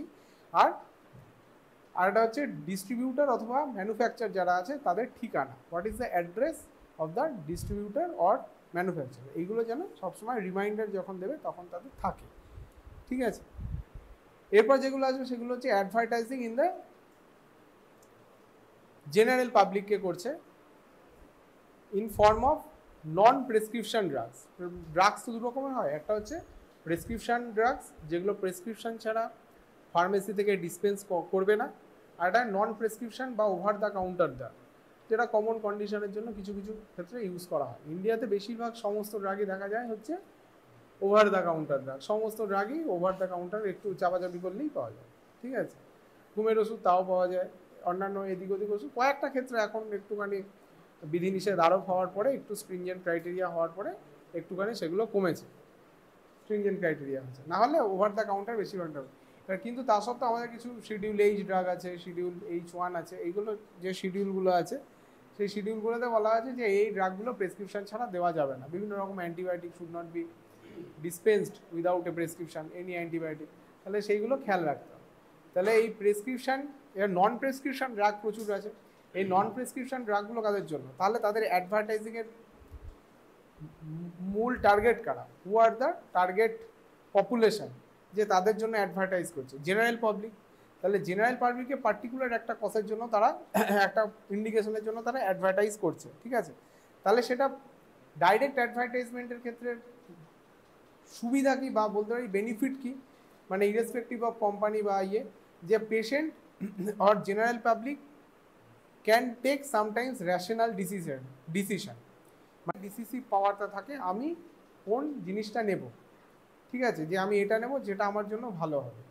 কিন্তু সেটা যারা মার্কেটিং করছে তাদেরকেও সেটা ব্যালেন্স করতে হবে যে পার্টিকুলার একটা লুপহোলস বা বলতে পারিস পার্টিকুলার একটা কন্ডিশনের সুযোগ নিয়ে আমি যা খুশি তাই বলে যাচ্ছি, সেটাও ঠিক না। সেরকম অ্যাড এখন লোকাল ট্রেনে যদি কোনো দিন যাতায়াত করে থাকিস বিভিন্ন অ্যাড দেখতে পেয়েছিস হয়তো, যে যেগুলোর ওপরে কোনো বিধিনিষেধ তো দূরের কথা, ছোট ছোট কাগজে বিভিন্ন রকম অ্যাড ছিল, তার ওপর কোনো রকম বিধিনিষেধ নেই, ঠিক আছে। হ্যাঁ, এবার সেরকম অ্যাড প্রচুর আছে। এখনও লোকাল ট্রেনে গেলে বিভিন্ন লাইনে লোকাল ট্রেনে গেলে এরকম অ্যাড দেখা যায়। তো সেগুলোর ওপরে কোনো ক্যাপিং নেই, সেগুলোর কারণ সেগুলো পার্টিকুলার কিছু কন্ডিশন বা ইন্ডিকেশন সেগুলোর ওপর ফোকাস করে পেশেন্ট ডিরেক্টেড, এবং পেশেন্টরা তাতে খুব বেশি অ্যাট্রাক্টেডও হয়, কারণ জেনে যায় যে এটা করলে এরকম হয়ে যাচ্ছে, ঠিক আছে। সেটা বিভিন্ন রকম হতে পারে, সেই ন্যাশনাল জিওগ্রাফিতেও আগেও দেখিয়েছে, তার উপর ডকুমেন্টারি আছে যে কি একটা মাছের মাথায় একটা ছোট একটা খাবার দিয়ে গলার ভেতরে দিয়ে দিচ্ছে, তাদের নাকি অ্যাজমা ঠিক হয়ে যাচ্ছে, হতে পারে, যাই না সেটা সত্যি অসত্যি বলতে পারবো না, কিন্তু এরকম কিন্তু হয়। হ্যাঁ, হ্যাঁ বলছে ঠিক হয়ে যাচ্ছে, এবার সেটা তো বলা যাচ্ছে না, ওইভাবে তো হয় না একটা জিনিস। না যদি হয় তো ভালো, ঠিক আছে, হতেই পারে। তো সেইটাও হচ্ছে যে এইটাও হচ্ছে, এবার এটাও দেখতে হবে যে এবার জেনারেল পাবলিকের এই পার্টিকুলার একটা দুর্বলতার সুযোগ নিয়ে আমি যা খুশি তাই প্রমোট করে যাচ্ছি, এটাও যেন না হয় সেটাও দেখতে হবে, ঠিক আছে। প্রেসক্রিপশন ড্রাগের প্রমোশন কখনোই এনকারেজ করা যাবে না, যেগুলো প্রেসক্রিপশন ড্রাগ আছে সেগুলো কখনোই এনকারেজ করা হয় না। কারণ কিছু কিছু কারণ সেই ড্রাগগুলো কিসের জন্য ইউজ হচ্ছে, পার্টিকুলার কোনো ইন্ডিকেশনে বা ভ্যারিয়াস ইন্ডিকেশনে ইউজ হচ্ছে, এবং that should be treated that, মানে কোনো কোনো ক্ষেত্রে যেমন হাইড্রক্সিক্লোরোকুইন, হাইড্রক্সিক্লোরোকুইন বিভিন্ন জায়গায় ইউজ হয়, তাদের মাল্টিপল ইউজ আছে। তা কিছু কিছু রিউমাটয়েড আর্থারাইটিসে ইউজ হচ্ছে, আবার তোর এদিকে অন্যান্য ডিজিজে, বিভিন্ন রকম ডিজিজে, এরিথেমাটাস, লুপাস, ডিসকয়েড লুপাস, এরিথেমাটাস, বিভিন্ন রকম জিনিসে ইউজ হচ্ছে, ইনফ্লামেটরি ডিসঅর্ডার ইউজ হচ্ছে। তা সেগুলো ডিপেন্ডিং অন দ্য সিচুয়েশন, যে কোনো একটা ইন্ডিকেশন হয়তো কিছুটার ক্ষেত্রে দেখা গেলো লেস সিরিয়াস, কিন্তু অন্য ক্ষেত্রে দেখা গেলো মোর সিরিয়াস। তাহলে সেখানের ক্ষেত্রে ফিজিশিয়ান বা particular qualified physician, particularly qualified physician is required to treat that type of condition বা দ্যাট ইন্ডিকেশন। তাহলে সেক্ষেত্রে সেটা না হতে পারে, তাহলে ওভার দ্য কাউন্টার ড্রাগ এটা যেন না পাওয়া যায়। আরেকটা কি হতে পারে, যেমন আমরা ড্রাগ অ্যাডিকশনটাকে আমরা চেষ্টা করি, বা ড্রাগ ডিপেন্ডেন্স এই যে চেষ্টা করি আমরা কমানো, ড্রাগ ডিপেন্ডেন্স যাতে না হয়, ড্রাগ অ্যাডিকশন যাতে না হয়, ড্রাগ অ্যাডিক্ট যাতে না হয়ে পড়ে, তাহলে সেই জন্য নার্কোটিক অ্যান্ড সাইকোট্রপিক ড্রাগসের অ্যাড যেন কখনোই না করা হয়, নার্কোটিক্স অ্যান্ড সাইকোট্রপিক ড্রাগস। আর এটা হচ্ছে যেমন বাচ্চা, children should not be in the four front of any advertising, ঠিক আছে, চিলড্রেনদের যেন, বাচ্চাদের যেন কখনো অ্যাডভার্টাইজিংয়ের ইয়ে হিসাবে ইউজ না করা হয়, ঠিক আছে। আরও ভালো কিছু কিছু ক্ষেত্রে ভালো কি হয়, মোর বেটার হতে পারে, যে কিছু কিছু ক্ষেত্রে যত না ইউজ করাটা দরকার তার থেকে বেশি কখন ইউজ করবে না সেটা জানা দরকার, ঠিক আছে। কোথায় কোথায় ইউজ করা উচিত নয় ড্রাগগুলো সেটা দরকার। যে এরকম অনেক হয়েছে আমাদের কিছু কিছু সময় বিভিন্ন রকম ট্রেনিং প্রোগ্রামে হয়, তা ট্রেনিং প্রোগ্রামে কিছু পল্লী চিকিৎসক বা এরকম আমাদের নর্মাল আমরা ভাষায় যেগুলো বোঝাই কোয়াক প্র্যাকটিস যারা করে, গ্রামের দিকে কোয়াক প্র্যাকটিস করে, ঠিক আছে, তারা হয়তো সেরকম কোনো ডিগ্রি নেই, ভ্যালিড ডিগ্রি নেই, তারা কিন্তু প্র্যাকটিস করে যাচ্ছে। তো তাদের অনেক ট্রেনিং প্রোগ্রামে আমরা দেখেছি, আমাদের টার্গেট কি থাকে সেখানে, what should not be done, ঠিক আছে। ধর এরকম প্রচুর পেশেন্ট আসে যে এরকম পরবর্তীকালেও হয়তো দেখতে পেবি, যে বছরের পর বছর ধরে উইদাউট এনি ইন্ডিকেশান, উইদাউট কোনো ডোজ রেজিমেন্ট নেই, কোনো ডোজিংয়ের আপার লিমিট লোয়ার লিমিট নেই, এরকম যে স্টেরয়েড প্রচুর দিন ধরে কী জন্য খেয়ে যাচ্ছে, ক্রনিক আর্থারাইটিসের জন্য, ঠিক আছে। ক্রনিক সেটা অস্টিও আর্থারাইটিস হতে পারে, তাতেও ব্যথা হয়, রিউমাটয়েড আর্থারাইটিস হতে পারে। এবার প্রচুর দিন ধরে, এবার লাস্টে কি হচ্ছে, লাস্টে ওভার স্টেরয়েডের ফলে ভেতরের এইচপিএ অ্যাক্সিস গড়বড় করে দেয়, পুরো সাপ্রেস হয়ে যায়। তার ফলে কি হয়, এক্সটার্নাল ইন্ডিউস, স্টেরয়েড ইন্ডিউস যদি ওভার ইউজ হয়, তাহলে কুশিং নিয়ে প্রেজেন্ট করে, কুশিং সিনড্রোম, এবং সাডেন উইথড্রল হলে পেশেন্ট কোলাপস করে মারাও যেতে পারে, ঠিক আছে। সাডেন উইথড্রল কারণ HPA axis, hypothalamo pituitary adrenal axis পুরোপুরি সাপ্রেসড হয়ে যায়, তারপরে তখন কোনো স্ট্রেস পেশেন্ট কান্ট হ্যান্ডেল, যদি সাডেন উইথড্রল হয় পেশেন্ট মারা যেতে পারে, ঠিক আছে। এরকম কিন্তু ব্যাপার স্যাপার নিয়ে প্রচুর আসে, ঠিক আছে। তাহলে সেগুলো মাথায় রাখতে হবে, যে এইরকম, সেই জন্য এরকম প্রমোশনের দিকটা এদিকেও মাথায় রাখতে হবে। এরপরে যেটা আসবে সেটা হচ্ছে তো promotion in the general public. এবার promotion in the form of কিছু কিছু সময় ফ্রি স্যাম্পেল দেওয়া হয়, ঠিক আছে। এবার free sample in case of,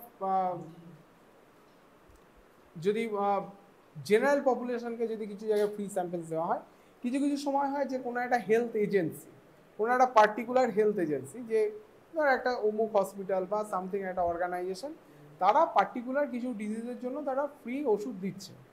ধরে নেয় কোনো একটা সমাজসেবী সংগঠন, তারা একটা পার্টিকুলার ডিজিজের জন্য তারা ফ্রি ওষুধ দিচ্ছে, ঠিক আছে।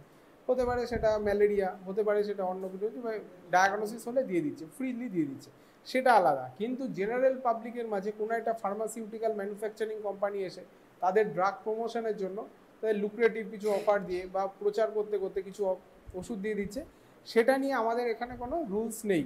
তবে সেটা নিয়ে রুলস করাটা জরুরি, এই কারণে যে কোনটা করা উচিত আর কোনটা করা উচিত নয় সেটা কিন্তু নজরে রাখাটা দরকার, ঠিক আছে।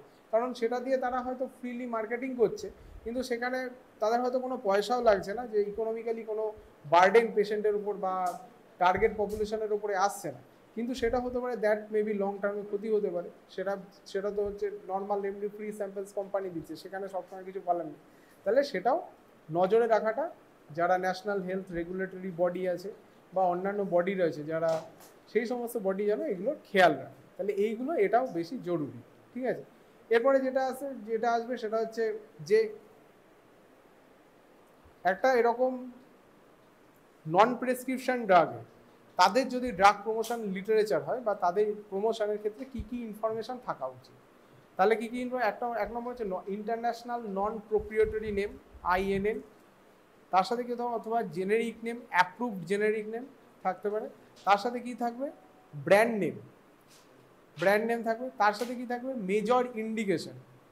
আর কি থাকবে, প্রিকশনস। হ্যাঁ, সেটা তো থাকবে, সেটা তো ওই তো বললাম, এটা তো অ্যাক্টিভ কম্পোনেন্ট, তার সাথে সাথে এইগুলো থাকবে। এগুলো তো নন ড্রাগ, এগুলো এই জিনিসগুলো থাকবে। আর কি থাকবে, যে মেজর ইন্ডিকেশনস থাকবে। আর কি থাকবে, মেজর একটা কি থাকবে, ওয়ার্নিং থাকতে পারে যে কোন কোন সময় ইউজ করবে, কিভাবে ইউজ করবে, করা উচিত নয় কোনটা। প্রিকশন, কি কি প্রিকশন নেওয়া উচিত। আর কন্ট্রা ইন্ডিকেশন, কোন কোন সময় একদমই দেওয়া উচিত নয়, when it should not be, when this type of drug should not be used, ঠিক আছে। আর কি থাকবে, যেটা হচ্ছে ডিস্ট্রিবিউটর অথবা ম্যানুফ্যাকচার যে থাকবে তাদের অ্যাড্রেস, তাদের সাথে যাতে কন্ট্যাক্ট করা যায়, এই জিনিসগুলো একদম থাকতে হবে।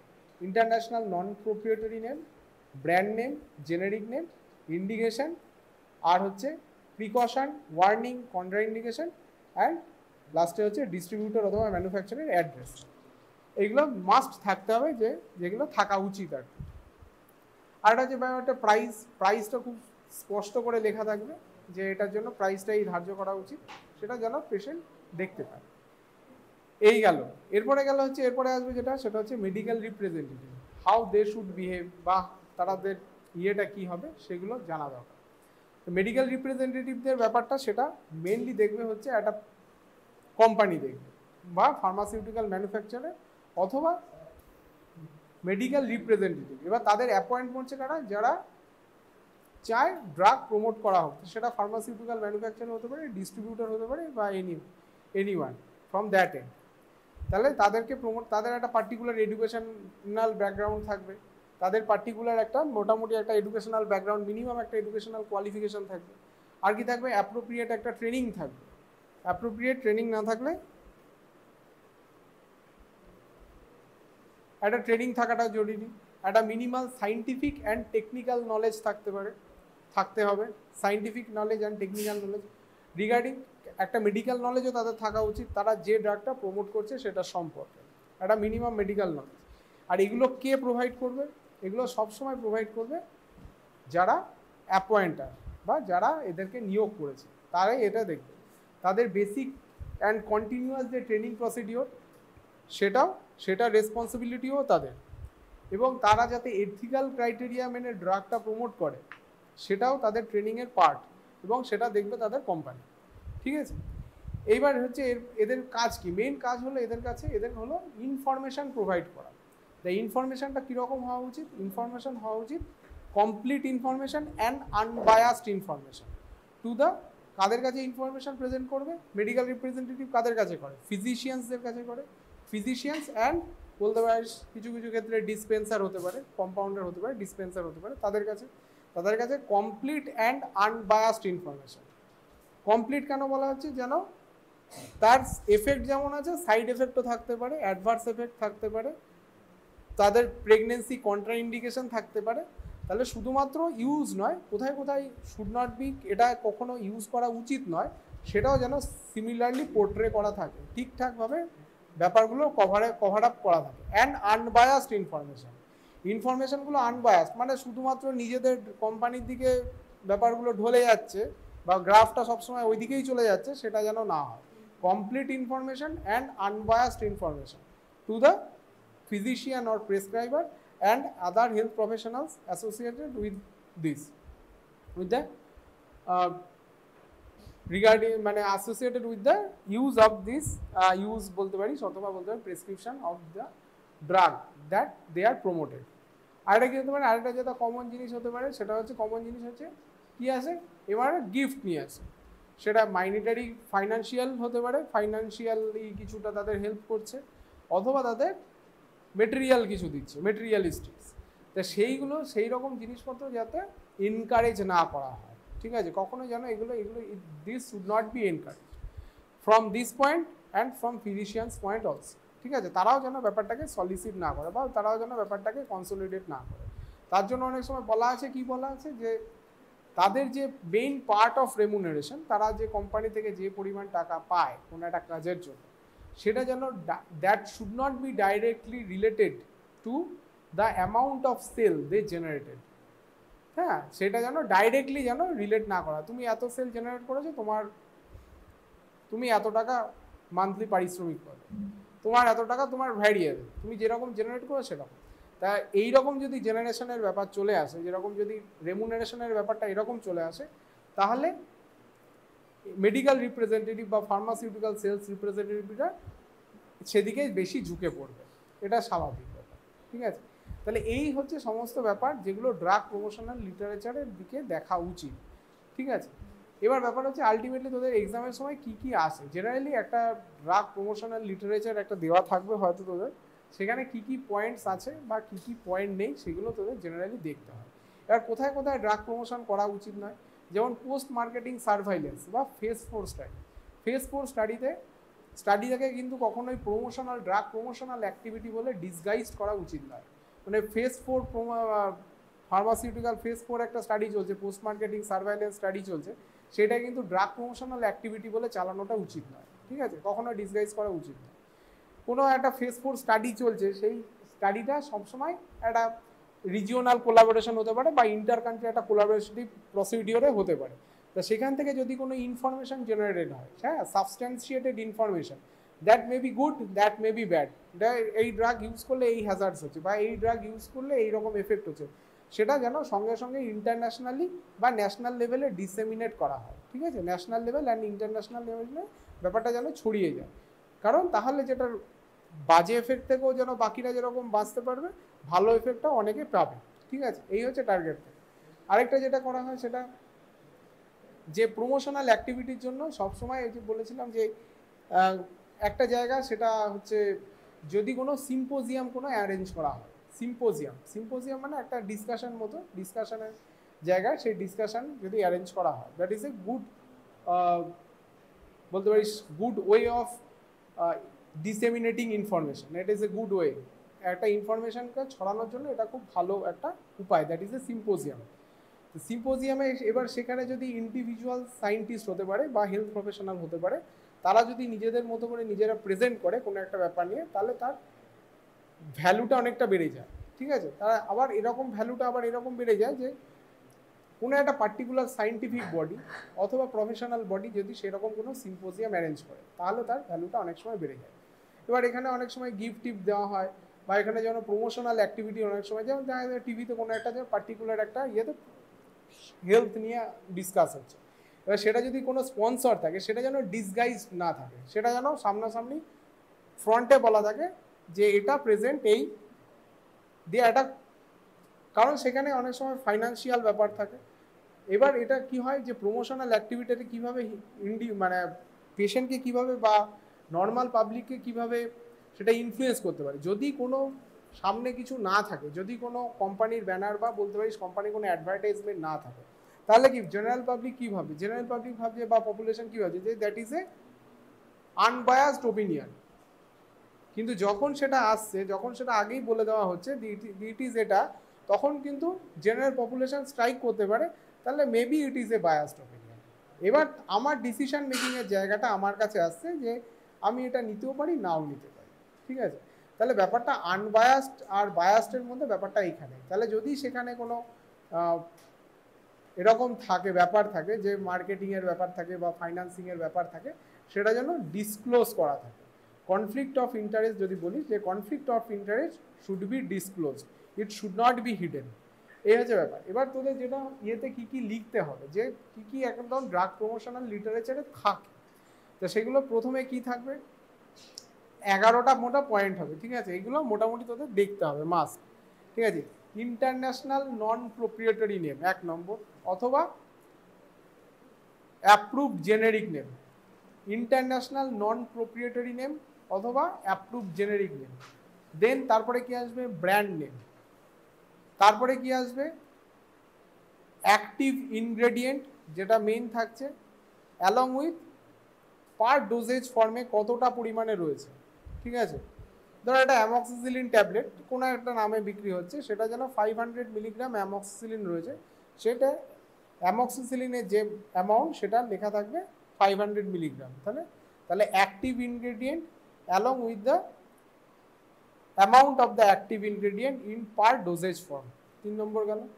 4 নম্বর এনি ইনগ্রেডিয়েন্ট যেটা ওই ড্রাগসের বা ওই সাবস্ট্যান্স ওই পার্টিকুলার ডোজেজ ফর্মে রয়েছে, that may cause significant that may produce significant effect, সেটা পজিটিভও হতে পারে নেগেটিভও হতে পারে, সেটা ভালো এফেক্টও হতে পারে ব্যাড এফেক্টও, সেটা হয়তো ডাইরেক্টলি বলা নেই, কিন্তু এটার মধ্যে এই গেছে সেটা একটা সিগনিফিক্যান্ট কজ এফেক্ট তৈরি করছে, এটা একটা।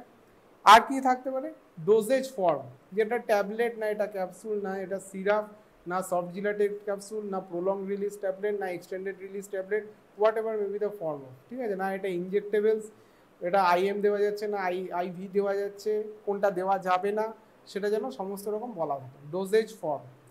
আর কি থাকতে পারে, আর কি থাকছে, আর থাকছে হচ্ছে মেজর ইন্ডিকেশনস। মেজর ইন্ডিকেশন মানে পার্টিকুলার একটা ড্রাগ কোন কোন ইন্ডিকেশনে ব্যবহার করা হবে। তো অনডেম যদি বলা হয় অনডেম অনডানসেট্রন, অনডানসেট্রন কোথায় ইউজ করা যেতে পারে সেটা মেজর ইন্ডিকেশনগুলো যেন বলা হয়।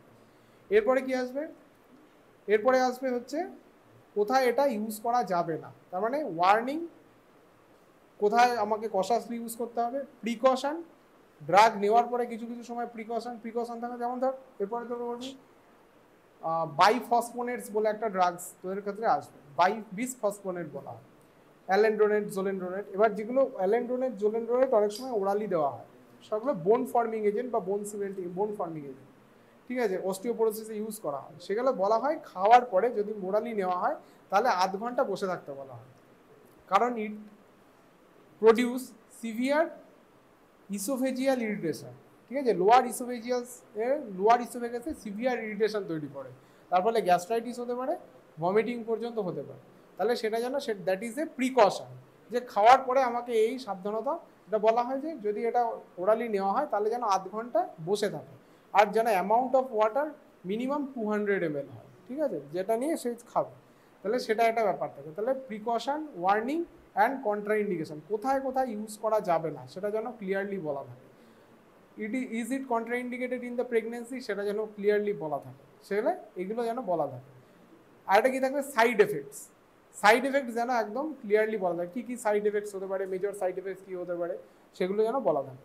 আর কি থাকবে মেজর ইন্টারাকশন, যেমন in case of geriatric population, geriatric population মানে যারা বয়স্ক পপুলেশন, বয়স্ক পপুলেশনের ক্ষেত্রে অনেকেই আসে মাল্টিপল ডিজিজ নিয়ে, মাল্টিপল ডিজিজ, তার ধর ইস্টেমিক হার্ট ডিজিজ আছে তার জন্য 3-4টে ড্রাগ চলছে, তার ধর ডায়াবেটিস রয়েছে, তার ধর হাইপার টেনশন রয়েছে, এরকম মাল্টিপল ডিজিজ, তার ধর ডিসলিপিডিমিয়া আছে, ডিসলিপিডিমিয়া মানে লিপিডে প্রবলেম হচ্ছে, তাহলে তোর মাল্টিপল ড্রাগ চলছে, তাহলে সেখানে আমার মাথায় রাখতে হবে পলিফার্মেসি, যখনই এই পলিফার্মেসির ব্যাপার আছে, যখনই 4-5টা ড্রাগ চলবে তখনই কিন্তু ব্যাপারটা আসবে ইন্টারাকশন, তখন আমাকে খেয়াল রাখতে হবে যে মেজর ইন্টারাকশন কোনো হচ্ছে কিনা, major drug interaction, major and significant drug interaction হচ্ছে কিনা।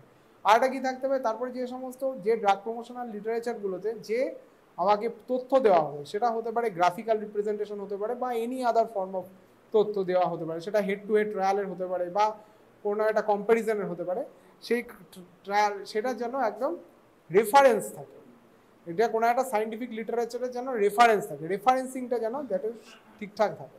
আর লাস্ট বাট নট লিস্ট সেটা হচ্ছে ম্যানুফ্যাকচারার অর ডিস্ট্রিবিউটার যে থাকবে তার জন্য অ্যাড্রেসটা থাকে, ম্যানুফ্যাকচারার অ্যান্ড ডিস্ট্রিবিউটার, এই 11টা পয়েন্ট কিন্তু তোদের কমনলি এইগুলোই দেওয়া হয় যে কোনো একটা ড্রাগ প্রমোশনাল লিটারেচারে what are the points that you have to, তোমাকে কি কি দেখতে হবে, এইগুলো আছে কিনা, তো সেইগুলো আছে কিনা সেইগুলো দেখতে হবে। এবার সেটা যদি জেনারেল মেডিসিন, যেগুলো যদি নন প্রেসক্রাইবিং মেডিসিন যদি হয় তার জন্য একটু আলাদা, আর যদি রিমাইন্ডারের ক্ষেত্রে হয় যে একটা বাজারে এস্টাবলিশ ড্রাগ সেটা আছে, সেটা কোনো একটা ফিজিশিয়ানসকে একটা মেডিকেল রিপ্রেজেন্টেটিভ মিট করতে আসছে ফর রিমাইন্ডিং, যে তাকে রিমাইন্ড দেওয়া হয় যে আমার এই ড্রাগটা প্রেসক্রাইব করুন জায়গা অনুসারে, তাহলে সেটার জন্য কিছু আলাদা ক্রাইটেরিয়া আছে।